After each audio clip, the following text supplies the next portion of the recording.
Hi, everyone. Welcome. My name is Emily Reish. I am a design manager for the Center for Academic Innovation. Thank you all for joining us for the inaugural Michigan Online Visionary Educators event, or the MOVE series. The MOVE series is hosted by the Center for Academic Innovation at the University of Michigan. An important part of our mission is to create a more inclusive and global learning community. We believe an informed, peaceful, and equitable society is dependent on learners everywhere adopting a learning lifestyle. This monthly series will feature experts sharing insights, tools, and discussions on issues relevant to the lives of people all around the world. Many of the speakers may be familiar to you as the faculty behind some of our most successful and innovative learning experiences available through Michigan Online. For information on our upcoming MOVE series events, be sure to check out the schedule at online.umich.edu/move. During our conversation today, we invite you to submit your questions for our panelists in the Q&A section. They'll do their best to answer as many as they can. Additionally, we want you to know that today's event will be recorded. The recording will be available on Michigan Online. Let's get started.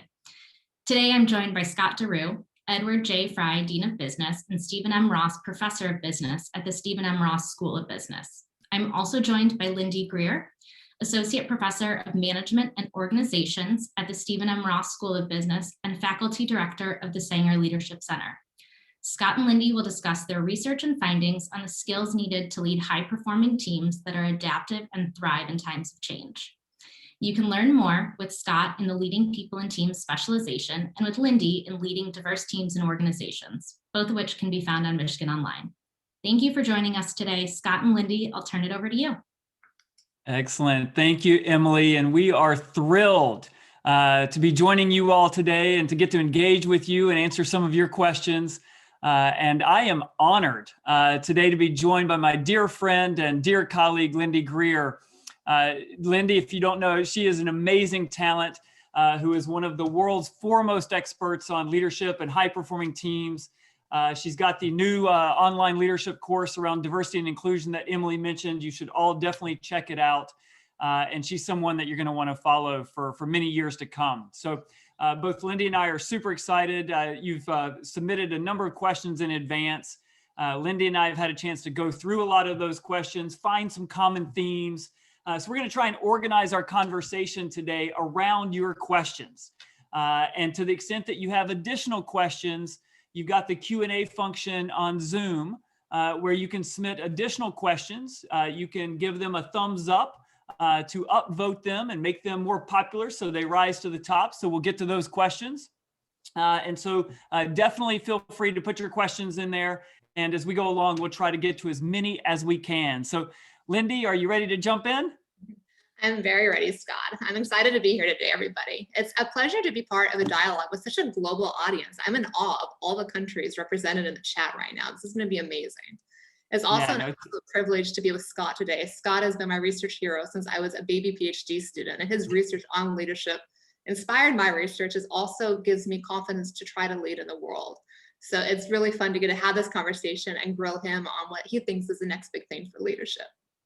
Yeah. So to that end, I had my first question that we had from the questions sent in advance. I was excited to hear Scott's opinion on, which is, can leadership even be learned? What do you think, Yeah, Scott? Lindy, it's a great question. And for all of those that submitted the question, definitely thank you. It's one of the questions that we most often get is can I learn leadership? Can I develop? Can I become a great leader? And the answer is very clear. Absolutely, yes. Leadership can be learned. Leadership is about creating and communicating a compelling vision, a North Star that gives people a shared goal and a common aim to aspire to. Leadership is about connecting with people and understanding what motivates them so you can influence a group to work towards a shared goal. Leadership is about making sure that a group is well organized and structured to achieve those goals. And the important thing is these are all behaviors. They're all skills that we can and that we do learn over time through experience, through study, by observing and learning from others. And so the answer very clearly is yes, we can all learn to lead more effectively from wherever we are today. Thanks, Scott. I have to say that the thing that transformed my view of leadership was your paper you have with Sue Ashford back in 2010, because I think I'd also grown up having this idea of this hero image of a leader, that you're born a great leader or you're not. And then I read this amazing paper that Scott and our department chair in my department, Susan Ashford, wrote, that leadership is a behavior. Each sentence you say is a chance to lead. And every day we get up with the opportunity to do a new behavior, to show up and to make that claim to lead, and anybody could do it. I have been so inspired by that paper, and it's totally changed the way that I've thought about leadership since then. And it helps me understand how leadership is something anybody can learn, just like math or reading. It's an actual concrete skill set that we can break down into a set of behaviors and practice every day. Yeah, so Scott, one of the questions we had from the chat on this was, as we move now into this era of online education, is leadership something that can be taught online? And if so, how? Well, I sure hope so, since both of us have online leadership courses. But in all seriousness, to me, the answer is yes. But it requires experience. It requires folks to actively learn and experiment. So let me explain what I mean. So we've all read books. We've all looked at the internet and consumed information from the internet. If you take my online leadership course, or you take Lindy's online leadership course, and all you do is passively consume that information and find it entertaining maybe, but never really use it, never really put it into practice, never really experiment with it in your own life, then you're not going to learn, you're not going to grow. And that's not a problem with online education or learning leadership online. That's a problem with not putting those lessons into practice. The same is true if you read a book and didn't use the insights from it, or read information off the internet, or frankly, if you listen to a lecture in a classroom in traditional educational settings. And so at the end of the day, no matter where you get these insights from, these new ideas from, no matter if it's in a classroom, if it's online, if it's in a book, etc., the important part is that you incorporate those insights into practice, into action. You experiment, you learn from your experience through trial and error. And there's going to be ups and downs and twists and turns, but importantly, you're learning through experience over time, no matter whether you got the information, the insights online, offline, or any other medium from there. So I'm a big proponent of online education because of democratizing access to world-class content and in this case, leadership, but it requires each and every one of you to experiment and put it into practice. Yeah, thanks, Scott. I had the opportunity to teach in our online MBA at Ross last year, and Scott's really helping our school be on the vanguard of online education. And I have to say, I honestly felt the students in the online MBA might even be better at learning leadership than students in the full-time MBA, because they have the luxury of every day to go back to work and put into practice the thing they just learned and that reading they did the night before, or the class that they had. And so my first year of it, I was really inspired by how much more deeply people could absorb the material when you're doing an online class, be it say a Coursera class, like our leading teams class, or the online MBA, because you have a better opportunity to test out, hey, like what resonates, what works, and how do I actually go use the thing that I just learned? So I'm with Scott, that I do think this is the future of leadership development. So Scott, as you're helping people think through this, what practical tips would you have on a daily basis for people to learn leadership? What can they do concretely? Yeah, so to me, it's about creating new habits, and in this case, habits that are more related to learning than they might even be related to leadership. So each day I get up and I got a long to-do list of all the things I have to accomplish that day. But each day I make sure that there's one thing on that list that's related to my own personal growth, my own learning, my own development. And so one very practical thing that you can do is make sure that each and every day you're trying some new experiment, or you're focused on some new learning goal. And in this case, related to something you want to learn about leadership, and be willing and have the courage to not only state what you want to learn and write that down on, in my case, a piece of paper, but have the courage to go try it and experiment with it, and even seek feedback from others.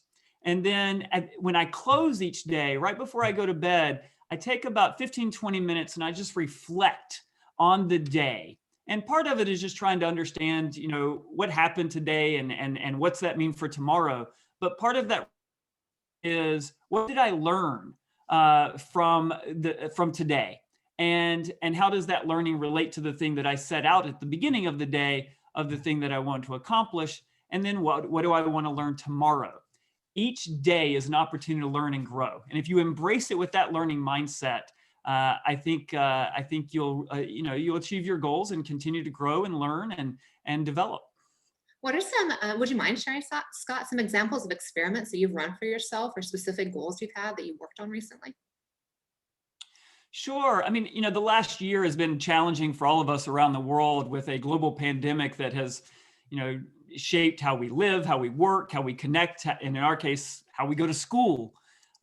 And one of the things that I've experimented with over the last year or so is how we communicate our vision for how we're adapting to the pandemic. And each time I try it out with a different audience and whatnot, I use slightly different language to try and see how can I refine how I'm communicating the vision for where we're going in a way that ultimately resonates, inspires the most people. And so, again, not getting fixed on a particular way of doing things, but always trying to tinker and experiment. That's one that's the first one, Lindy, that comes to mind as you ask that question. Hey, can I ask you a couple of questions? Go for it. So for those of you that are joining us around the world, and there's many of you, Lindy is one of the leading experts on how you lead and build and lead high-performing teams. She's worked with amazing startup companies, large companies all around the world, government agencies, et cetera. So one of the things that's very central to all of our lived experiences right now is many of us are working remotely. And we're working in teams, in these virtual teams and remotely. And you've done a lot of interesting research on how you can lead remote teams. So what's your advice to people who are looking to lead remote teams? What's the best way to lead a remote team? Thanks, Scott. That's a question I'm getting from companies so much right now, and also from our students. I have a bit of a controversial opinion on it, though, which is I actually think it's the same skill sets that you need to have in person, but you have to be even better at them. You have to be even more intentional, even more thoughtful, even more careful to scaffold in best practices into your team.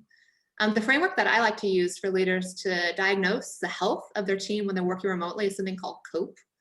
At Michigan, we have something called the Michigan Model of Leadership that has 4 colors that reflect 4 different quadrants of behaviors that leaders and teams need to do. So yellow being more collaborative, red being more process-oriented, blue more objectives, green more experimental. So COPE, the framework, C is culture collaboration. So how is your team intentionally building moments for culture and collaboration? If you're using something like Slack, do you actually have a Slack channel just for culture, communication, connection? That's not a formal work channel. It's like in my leadership center, we have these little sheep that live on the desks of our employees. It sounds kind of kooky, it is, but it's the thing that makes us playful. So one of our values is to have joy in our center. So now that we're working remotely, Rompers the sheep lives on the bookcase of one of our employees and looks down on us during all our team meetings as a way of culture. And then in our G chat, where we have different project threads, we also have a thread called Rompers, Stompers, and Clompers, which are the 3 sheep that float in the office in person. And that thread actually, now people share photos of their children. If I go hiking on the weekend, I put a photo there. And I actually feel like because we've been more intentional about giving a scaffold or a place to build culture and connection, our team's probably sharing more, connecting more deeply than we did in person. So that would be the yellow. Also then for objectives in blue. Over how, when you're being remote, do you set clear objectives and hold people accountable to perform? Important in person, but you have to be even more intentional online. So for example, many companies use objectives and key results. If you're not familiar with that terminology, there's a great book called Measure What Matters by John Doerr, D-O-E-R-R, that talks about how you set, okay, I want to achieve this in 2 years. This means for the next quarter, my company needs to do this. My team needs to do this. And then this week, you, individual employee, need to do this. And each person can see what they need to do each week and how that relates to bigger goals. There's a lot of new software now you can use remote work to scaffold in that performance orientation, things like Asana, Lattice, other project management softwares. So for remote teams, you need to be intentional about the culture, you need to be intentional about the objectives, and then also process. Meetings can be bad in person. Meetings online can be really bad. So having a good playbook for online meetings is even more important than it is in person. And honestly, the playbook wouldn't look that much different than it is in person. It just, you really need it when you're online. So how do you actually have an agenda for online meeting? How do you know who's owning each section of it? How do you manage conversation? So processes, formalizing them, really important. Final one, especially right now, is that green of how do you actually formalize ways to experiment, to be resilient and flexible. Some companies right now during COVID are doing pulse checks where you check the energy of your employees every week. And if there's a dip, you ask questions, you figure out why and what employees might need to be more resilient. Other companies have software to track A/B testing or ways to be more experimental. So how's your team coping? Culture, objective, process, experimentation. That's the framework I like to use as a way just to get more intentional. It's good for teams in person, but even more important for teams online. Yeah, Lindy, it's so important that the fundamentals of leadership and building and leading teams, much of it's the same, but how you engage, how you connect with people, how you get the best out of your team, you have to adapt to this remote environment in the ways that you're describing. And this one of the things that we've been working hybrid, virtual in some form or another for the past year, and one of the things I've found particularly difficult in that environment is knowing where's my community at? How are they doing from a well-being, from an energy perspective and the like? And to your point, we started these pulse surveys, back in August or September, I think it was, to just try and get a sense of how our community's doing. And it was really helpful for me because we saw that certain groups in our community were doing quite well, whereas other groups were not.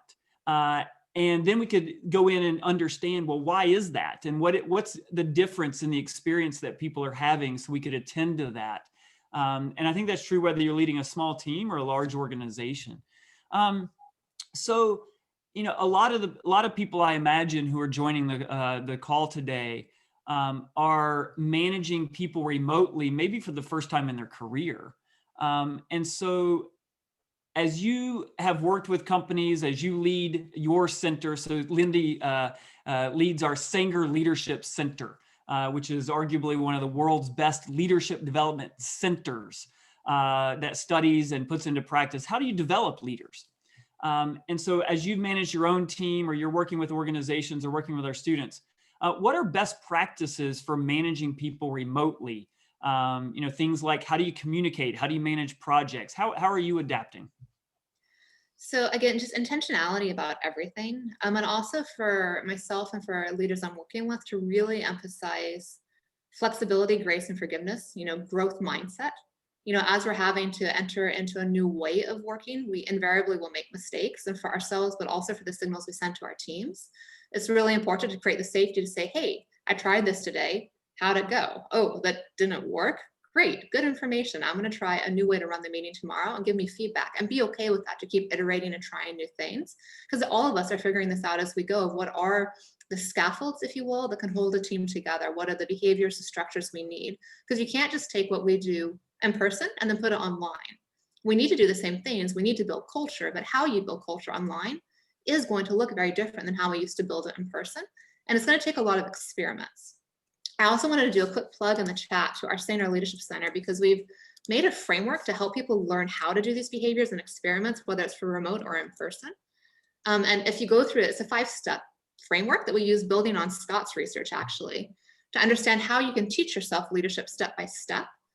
And in the step 2 of the journey, when you're identifying new behaviors to work on, say for my remote team, I want to figure out how I can be more inclusive because I notice people are not speaking up as much online. If you go to step 2, you have the world's first searchable encyclopedia of leader behaviors to work on based on the top articles in leadership research. So every month we comb the best articles in leadership and we have the 1-sentence takeaway of what is a behavior that you could use for an experiment. So if any of you are listening today and thinking about what are steps I could do to be a better leader of a remote team, if you head over to our website on the journey and check it out and go down to the behavior encyclopedia, you can search through all sorts of categories to find ideas of concrete behaviors to work on. For me, some of the experiments I've been doing and being a better leader of my own remote team and inclusion is, can I ask more questions than I give statements? When I'm teaching, I try to always use closed captioning so people can understand me because I tend to talk fast. I also try to talk more slowly. I also try to use my voice more as a tool of influence to bring people in. So if I wanted people to come into the conversation, I can speak up with my language, I can go to a higher pitch. And sometimes when I'm coaching those in my team to have more influence and gravitas, in Zoom, we lack a lot of other information other than just voice and body language. So actually I've suggested to CEOs lately to use a vocal coach. It's one of the best ways to actually get more precise in the tools you do have on Zoom, such as saying, okay, if you want to talk to your board, you need to lower your voice, bottom out, communicate differently. So anyhow, if you want ideas for experiments, head over to the Saner website, and I'm happy to keep chatting on it. Absolutely. And Trevor was able to put it, the sangerumish.edu journey website there, and sent that to everyone on the call today. So definitely take a look at that website, and the leadership journey there is really compelling. The database of leader behaviors is really important. So, Lindy, one of the things that I know a lot of people have been struggling with, certainly over the last year with the pandemic and the like, and work, everybody, a lot of people working remotely, is what are the strategies that we can use to keep performance high, right? To make sure that our teams continue to learn, grow, but continue to elevate their performance, whether you're working, in person, remote, or otherwise. But how are you seeing organizations and leaders adapt to this new environment to make sure that the team continues to excel? So one of the things that I've seen that's been interesting, and honestly, I think Scott is great at Ross, is empowering people. I think especially as the world keeps changing so quickly every week, in order for the organization to reach its goals, people need to be empowered to pivot, to change, to innovate very quickly to meet whatever the world throws at us next.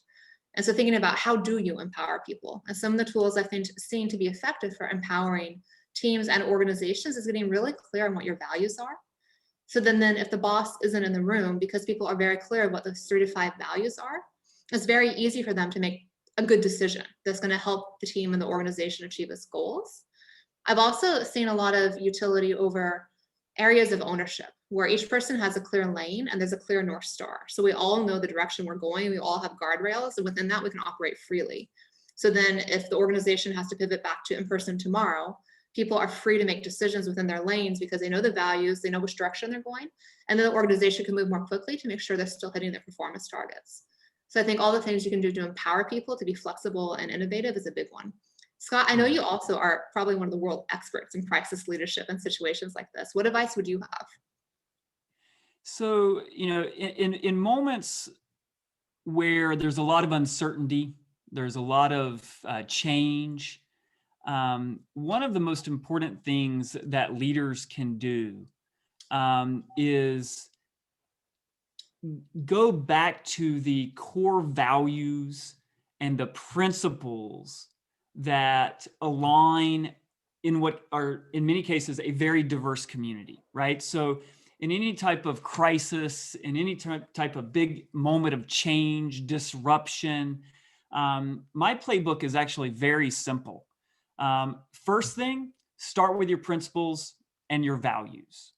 And make sure that those principles and values are ones that the majority of your community, if not everyone, can align to, okay?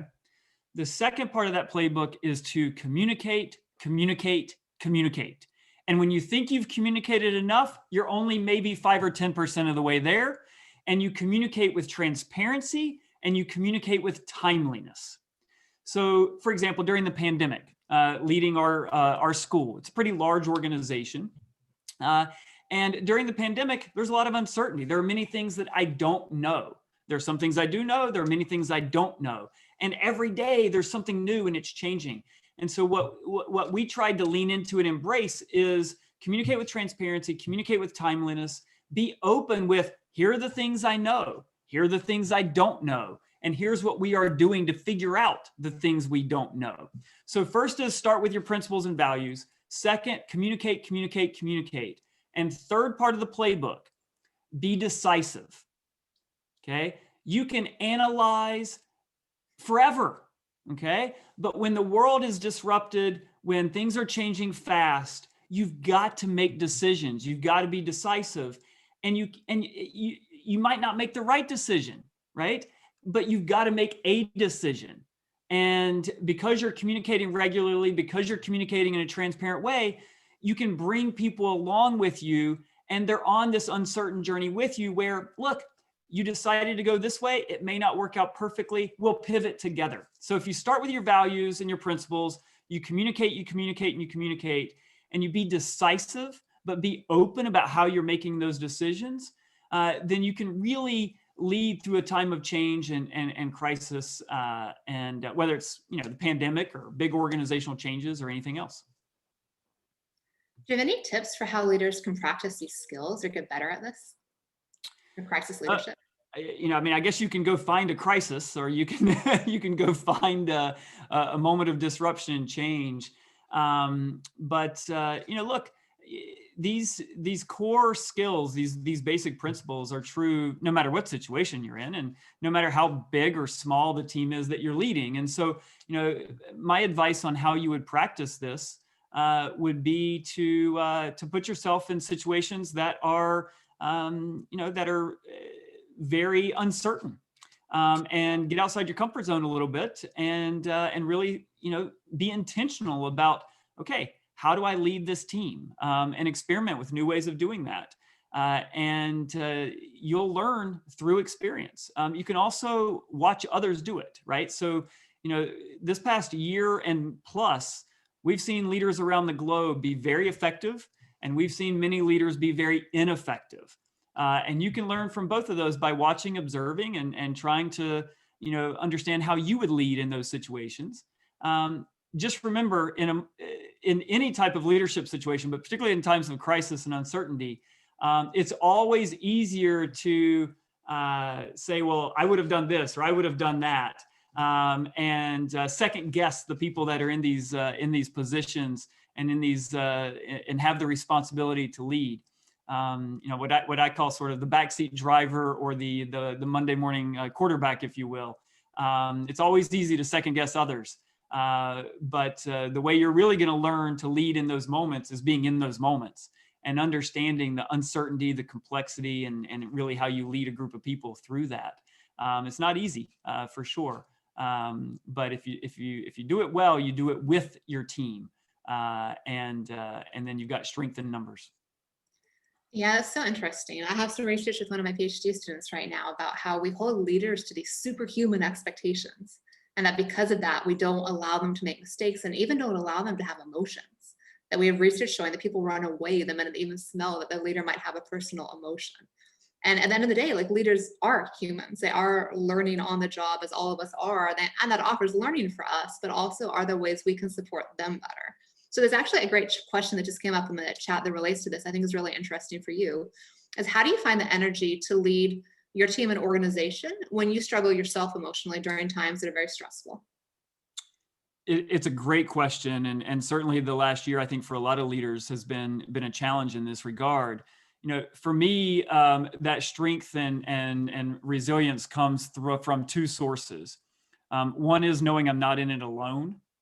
Right. So, one of the things I'm most grateful for over the past year is the strength and the resilience of my team.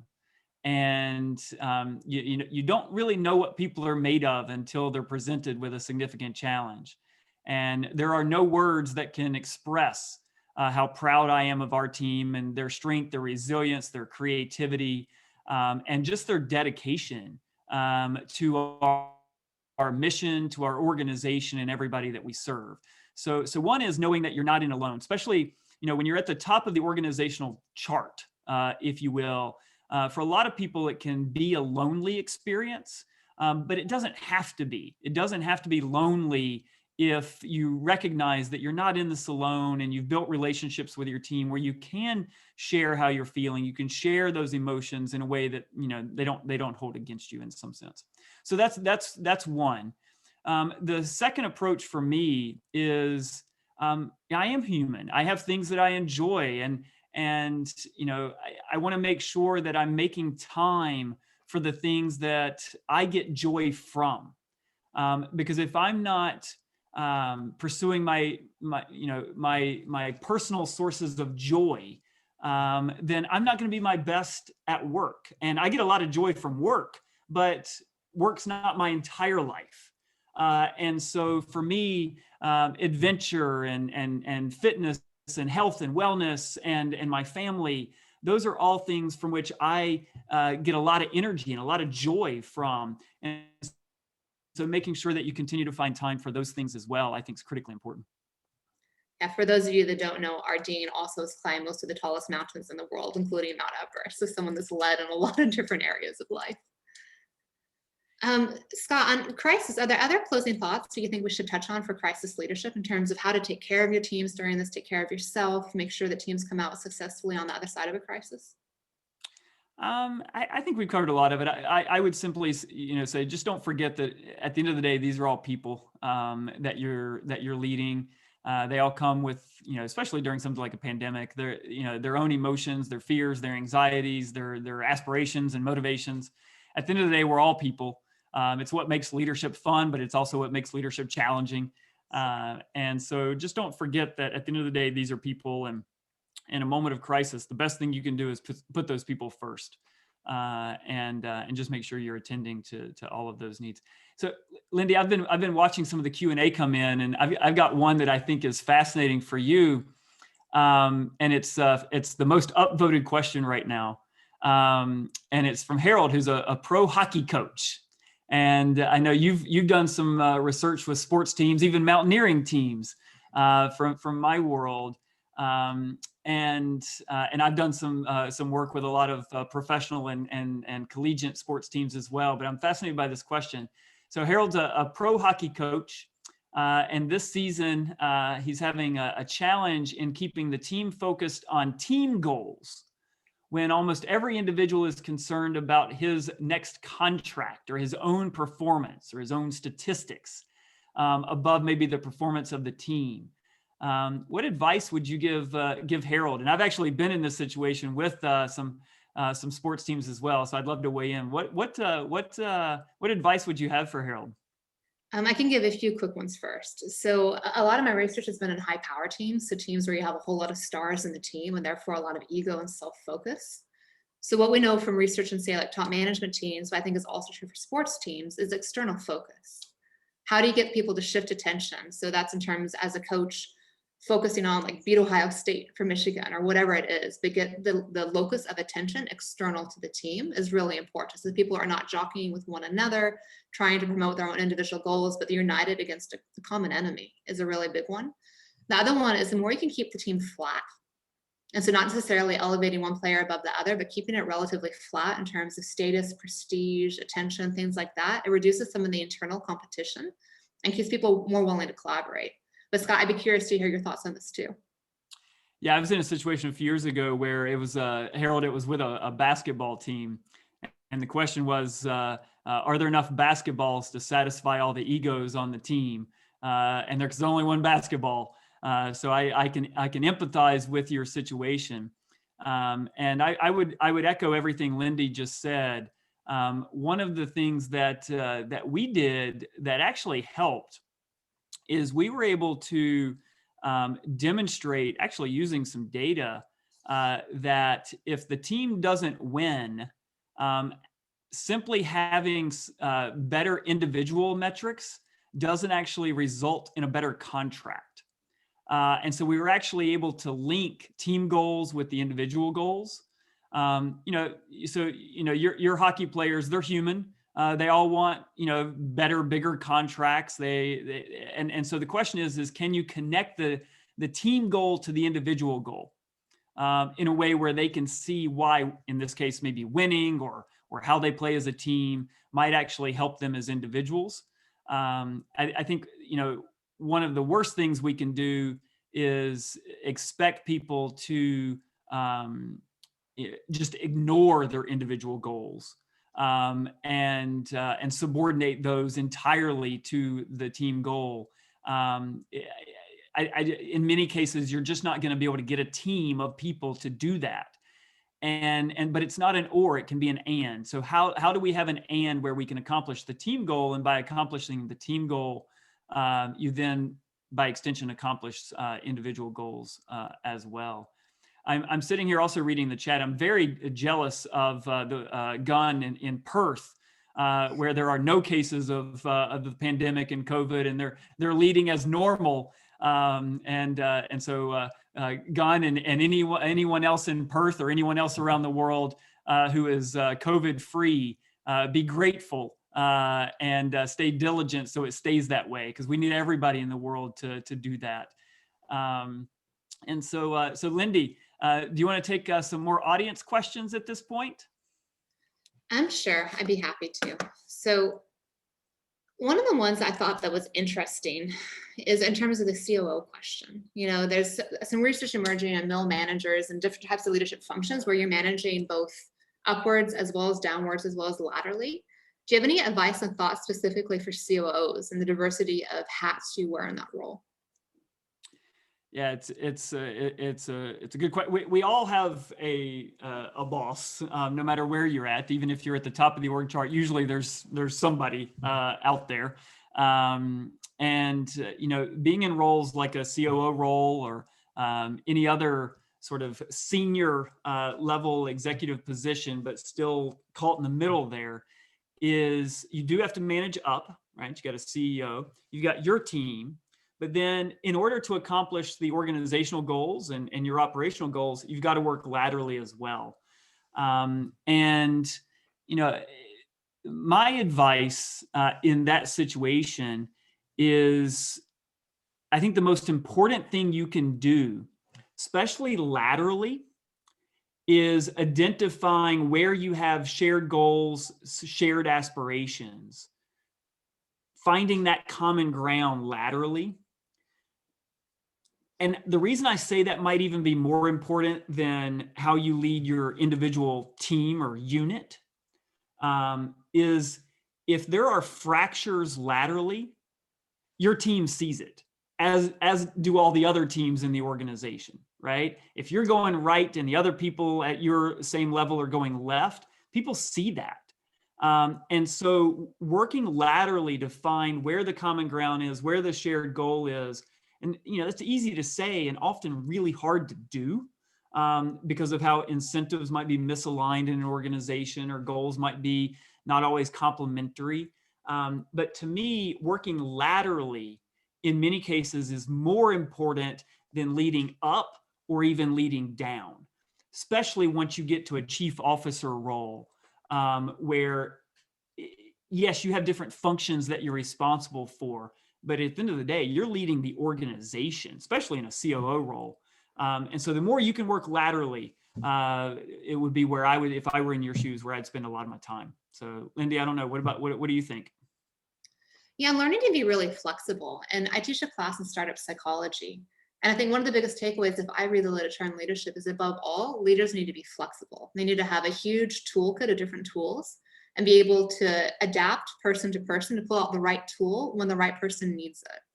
You know, it's very interesting. If I'm in a networking event with Scott or leaders who are much more successful than I am, and you watch them talking to different people, you can see how quickly they change of who they need to be for different people. And I'm still working on that muscle myself, but I'm trying to practice. So my startup psychology class this year, I brought in a woman who's an opera singer, but is voice training. And we had students practice reading a sentence, showing different levels of power and being able to flex on the fly, to be able to manage up, manage down, manage laterally, and have your nonverbals and your voice aligned with the situation. Just get more comfortable with using different tools of leadership.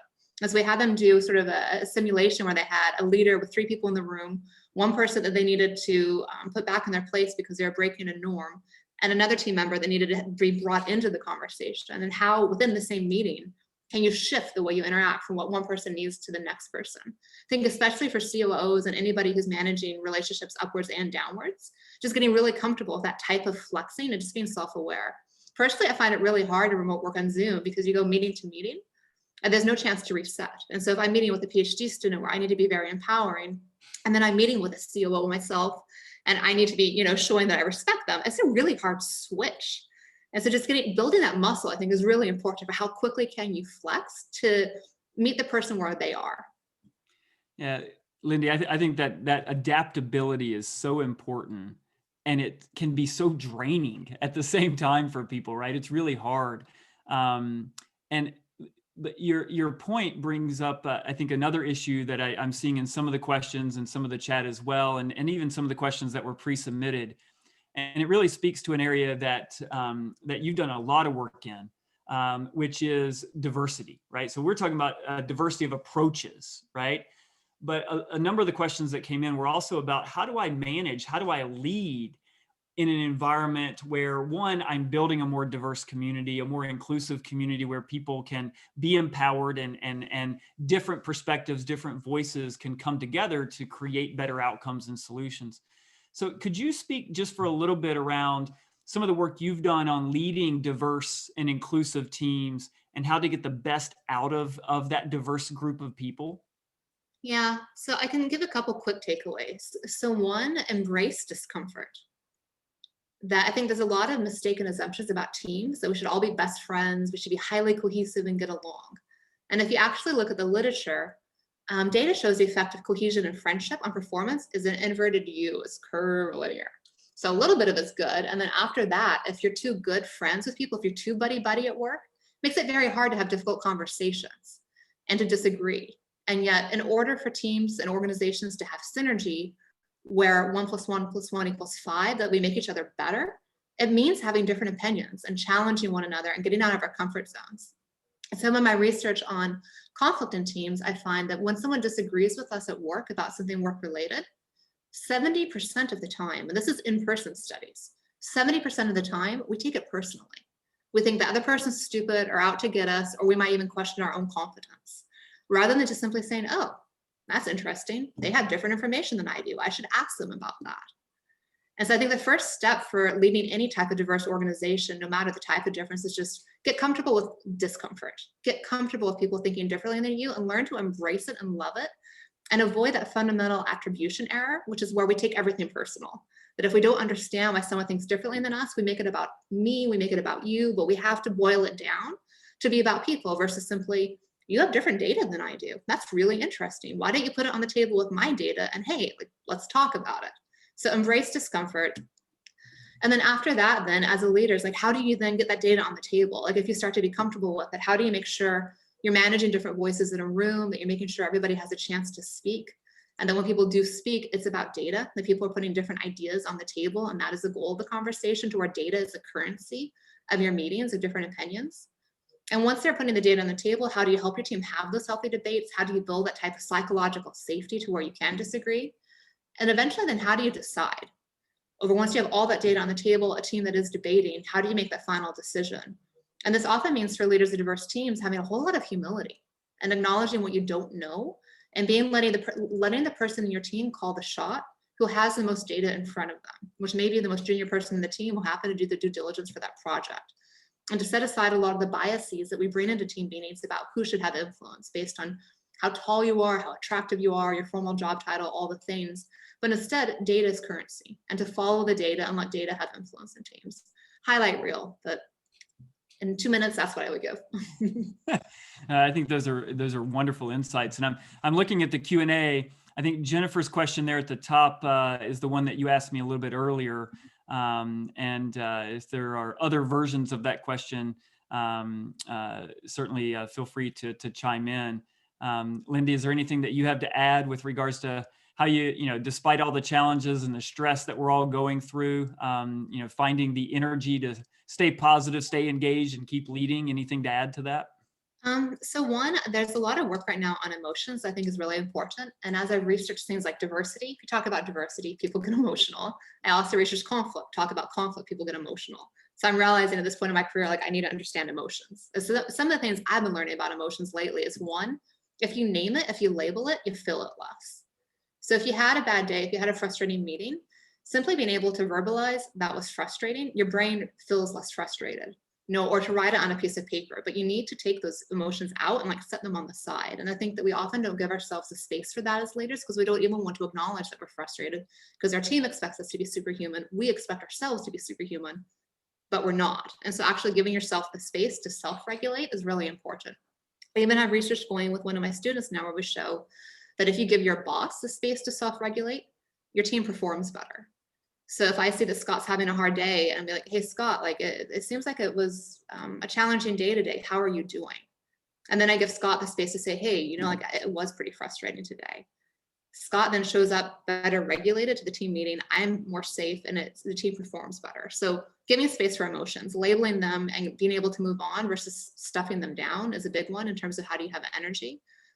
I also really like the idea of joy, and Scott mentioned that for your personal life. There's a great HBR that just came out recently about how do you help your team find joy at work.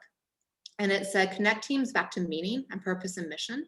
So making clear when you're having a meeting, if someone has a good idea that's really like on target for your mission and values, that you call that out and you celebrate that, which leads then into the second part, which is acknowledgement. It's a great way to bring joy and energy back to you and the team and have those positive back and forth relationships, is showing gratitude and celebrating the things that do go well right now, just making sure that you shift your energy that way, because then it becomes sort of a virtuous circle. Over, I put the work in to give you energy, which makes you give me more energy, and it just is a lot easier for building that positive cycle. Yeah, no, for sure. So we have a few minutes remaining, so maybe we can get to two more of these questions. So one of them is about leadership can be learned, but sort of compared to personality traits. And there's a lot of research on personality versus behavior and the like. And so, Lindy, I'd love to hear your perspective. I know we did a study a number of years ago now that looked at every research paper ever published on leadership since the beginning of time. And we looked at the relative impact of personality versus behavior. And pretty clearly what you find is that behavior has a much greater impact on outcomes than personality. And this goes back to sort of what can be learned and what can't, and those sorts of things. And I think all of these behaviors are skills that you can learn.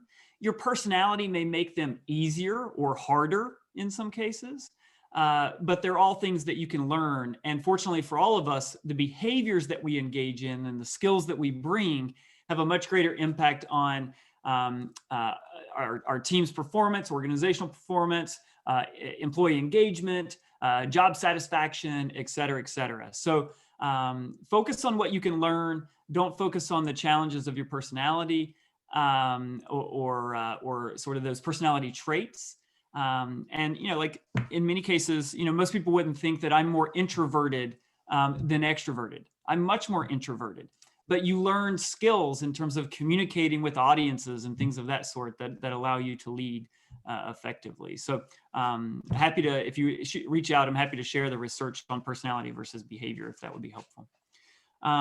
Lindy, I'd love to get your perspective on this one question. Asim asked, how do I encourage my team members to provide candid feedback on my leadership style? It's been tough to get good feedback. I'm only told, hey, Asim, you're doing great. And so what advice would you have for Asim on how to get good feedback from his team? So one, be clear what type of feedback you're looking for. So rather than just saying, how am I doing, which people may not know how to answer, maybe ask how your experiment went. So maybe today for me, I try to speak more slowly and ask your team, hey, did you notice a difference in how slowly I spoke in the meeting today? So get very clear on what you want. The second one is to understand the dynamics of the team, why people might be having a hard time to speak up. So maybe you're asking in a room of 10 people and no one wants to be the one to challenge the boss. So maybe it's something that's better for you to do in a one-on-one.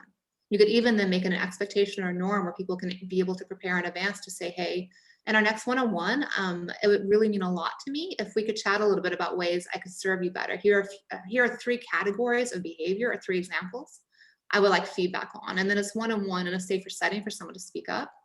Additionally, you have to make sure you take it well. If someone does offer you a bit of feedback and you become defensive, no one on the team is ever going to give you feedback again. And so you do have to be prepared to take it with graciousness and gratitude. I think one of the best pieces of advice I ever got from a mentor, from Maggie Neal, was every piece of feedback is a gift. Full stop. Nothing more than that, nothing less. It is a gift. And Scott just put that in the chat too.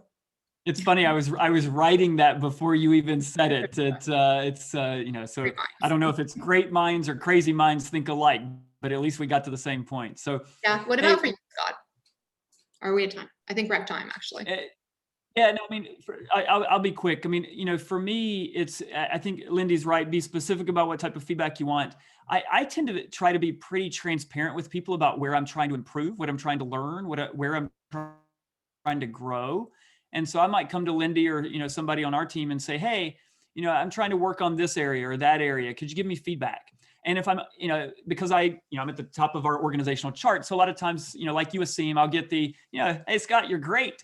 And so what I'll say is, well, I don't think I do this very well, or, so I'll sort of open up and give license to people being critical or constructive by being critical and constructive on myself. And so think about ways that you can give people license to give you constructive feedback. And to Lindy's point, make sure that when they do, the first word out of your mouth is, oh, thank you. I really appreciate it. And maybe even follow up with a couple of questions about what advice would they have for making those changes. So making it a very two-way mutual dialogue where you're showing appreciation for them is only going to reinforce that you value the feedback and you'll actually act on it.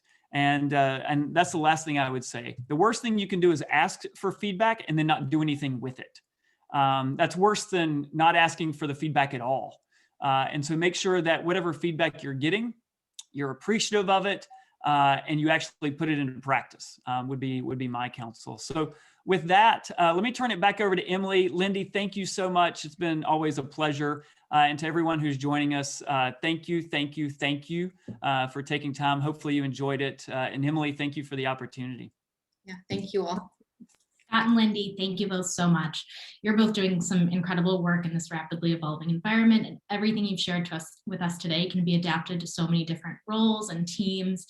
I was so inspired hearing how both of you are still so focused on continuing to grow and be better leaders despite where you are in your careers today.